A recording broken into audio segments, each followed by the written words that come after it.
I am currently on a plane flying from the UK to Munich in Germany, where I am scheduled to interview this man.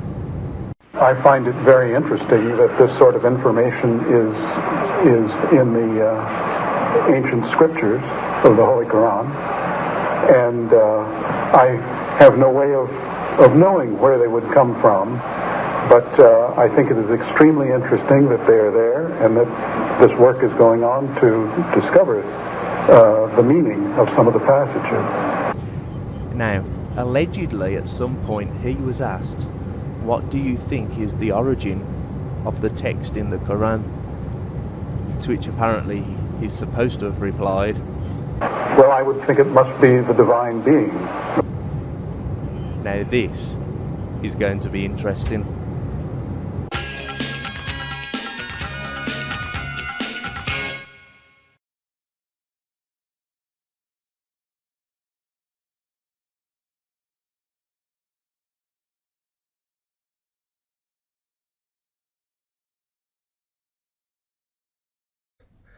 Right, the first thing I would like you to do, if you wouldn't mind, would be to tell the people watching what your name is, please. William W. Hay. Now, are you the William W. Hay who appeared in the video I'm about to show you now? I find it very interesting. Yes, that's me, and that was in Islamabad in 1984, I believe. 1984. Right. Let's see. Well, that was the answer to my next question. When and where was this video? So we're saving on time. Right then. Can you tell me what were you told was the purpose of this event? Well, there were two events. I met with Sheikh Zindani in Jeddah in, I believe it was 1983. And that was an invitation that had been extended because we had heard that the Saudis were trying to do things that would make it easier for scientists to pursue their research in the Arab countries without interference from the mullahs. Mm-hmm. And I was approached by the Geological Society of America to see whether I might be willing to participate in this. And I guess I was the first American to be chosen to go to Saudi Arabia. So I was a little concerned about what this was about because I don't know much about religion, and my specialties are in geology and marine geology and paleoceanography and paleoclimate. And but I was visited by two gentlemen, a Mr. Ahmed and a Mr. Mansour, who talked to me about visiting Sheikh Zindani, and I agreed to do it. Mm-hmm. I had understood that this was a program that was going to help to make it easier for scientists in the Muslim world to do their work. Right. Okay. Can you describe what happened upon your arrival? The first event was Jeddah, did you say? That's right. So could you describe what happened when you arrived at Jeddah? Well, I arrived at Jeddah and was taken to a hotel, the Meridian, and then for about 4 days, each day I would visit Sheikh Zindani, and we would have a discussion about different topics that he was interested in. Very, very pleasant man to talk to, and so on. And he felt that there were certain passages in the Quran that were not readily explained except in terms of modern science. Mm-hmm. So I was curious to learn about those, and we had good conversations. Mm-hmm. Toward the end, we settled on one topic that they wanted me to talk about, which was about internal waves in the ocean. Well, this is a pretty esoteric topic, and I was really curious as to how there could be anything in the Quran about it. But actually, there is knowledge of these that goes back a long, long way. The Vikings knew about them and so on. I was asking whether Muhammad had ever been to sea or had been talking to sailors, and I was assured that he had never even seen the sea and never talked to sailors, and he was illiterate and would not have had any knowledge about these sorts of things. So I said, well, if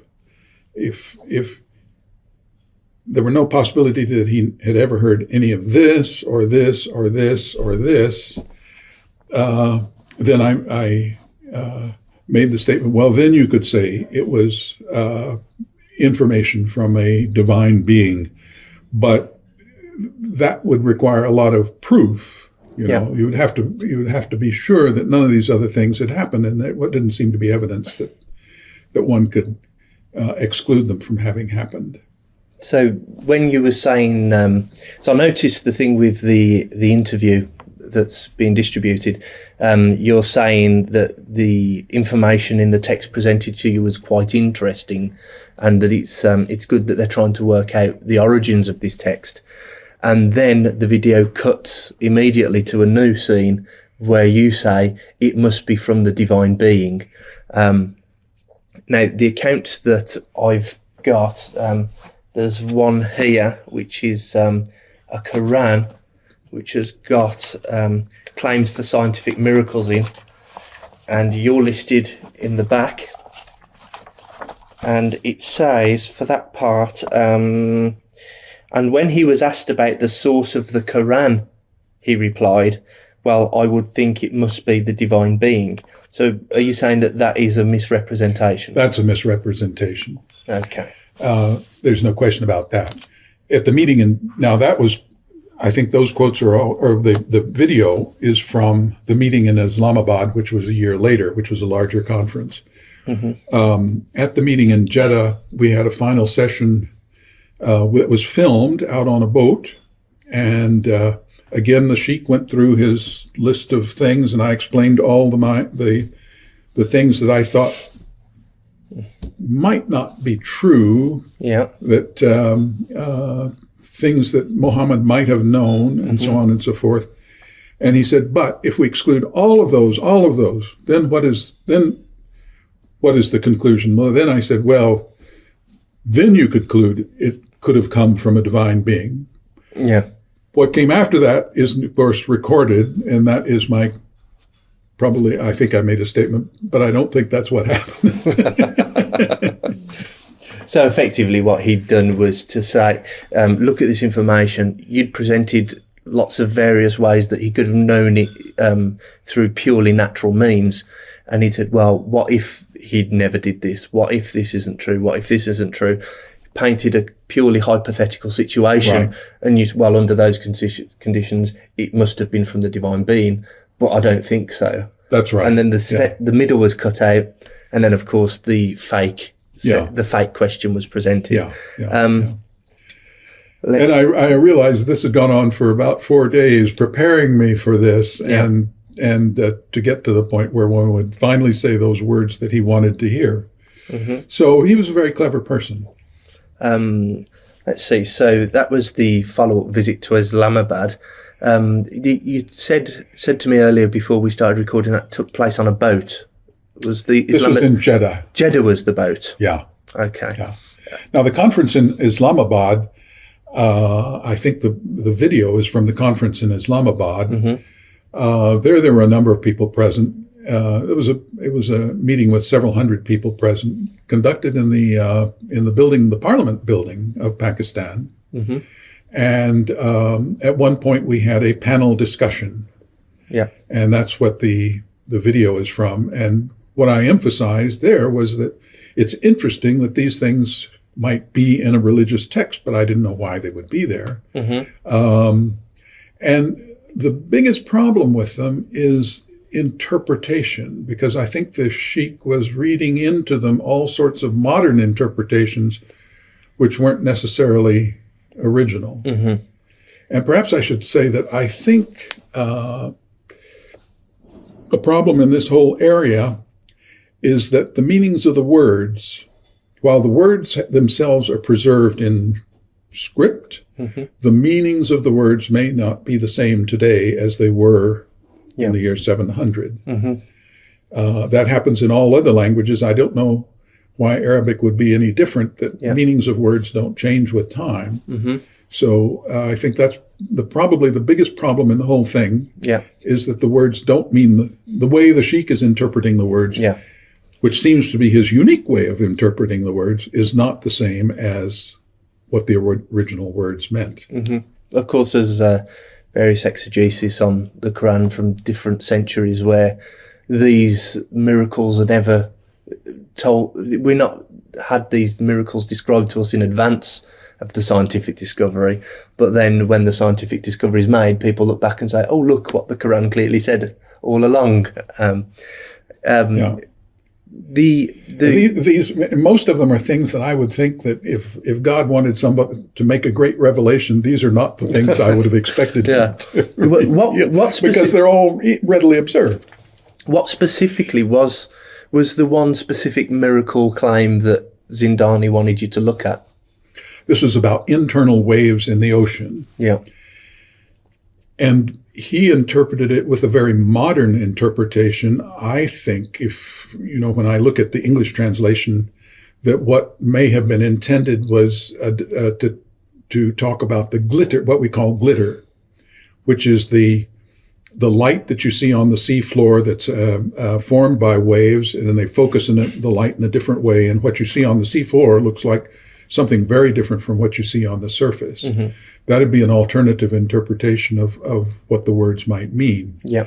But I would think that anybody who had been to sea, and the Arabs had an enormous 1,000-year history of seamanship, would have had a lot of knowledge about these sorts of things. You gave an example to me earlier before we started filming about one place where two seas are meeting where people would have fished.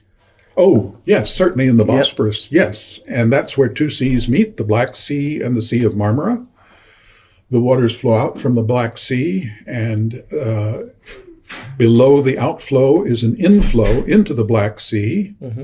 And this has been known forever, because when fishing boats go there, the fishing boats would normally drift toward the Sea of Marmara with the outflowing water. But when they lower the nets to the bottom, the fishing boats are dragged backwards in the other direction toward the Black Sea. Yeah. So I think everybody for a long time has realized that there are two sets of waters there, one flowing out, one flowing in, and going in the opposite direction. Yeah. Any fisherman would have certainly known that. Yeah. And we're talking, if they've been fishing for a very long time, which they clearly had, then, this could easily be available knowledge to someone, couldn't it? Oh, it would have been common knowledge to those people, and I think it would have gone to others. There's also a possibility, I don't know about the details, but fishermen in the Straits of Bab el-Mandab probably experienced the same thing. Yeah. There is an inflow at the surface into the Red Sea and an outflow at depth. Mm-hmm. So there would have been the same sort of thing very close to Jeddah. Yeah. That would have been noticeable, I think, to any fisherman who used nets to get to the bottom. Yeah. Okay. Now, in light of your previous questions, I'll ask the next question somewhat in jest. Did you become a Muslim? No. Okay. And the final questions are really just to clear up any accusations which I foresee coming my way when I make this video public. First thing I would like to ask you is, are you being paid by anyone at all to do this video? No. In fact, you bought my lunch, so thank you very much. Yes, he bought my lunch. So I'm not paying him. Have you been intimidated in any way to retract your original statement? Not by me or anyone? No.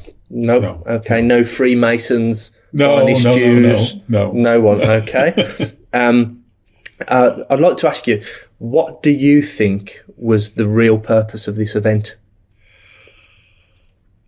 Well, as I say, we thought it was to help make it easier for scientists to operate in the Muslim world. Yeah. But clearly, I think in retrospect, it is to try to recruit people for for Islam. I hate to say it, but under false pretenses. Yeah. And that's a really serious problem.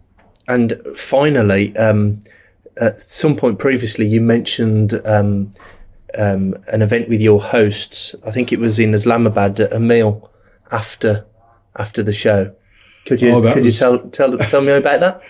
Yes. Well, we had a one of the meals after one of the evenings in the conference, and one of the afternoons in the conference. We had an evening meal, and I was seated with a table. These were all the representatives from who were there, except for the Westerners, were religious figures in the Muslim world. And I was seated with one group. They all seemed to know each other. And Pete Palmer, who was with me, he asked the question, why are there no women here? And we were given the interesting answer that, well, women can't be here because women don't belong in this religious group. Women have no souls. And we were both rather stunned by that. Mm-hmm. And then I guess in retrospect now, we realized that was a table of Taliban. So it was a very, very interesting experience. And I know that's not necessarily a very widely held view in the Muslim world, especially by women. Yeah. But that was what we were told. Right. Lovely. Thank you very much for doing this interview. Thank you. Thank you, Bill. I thank you very much. Thanks.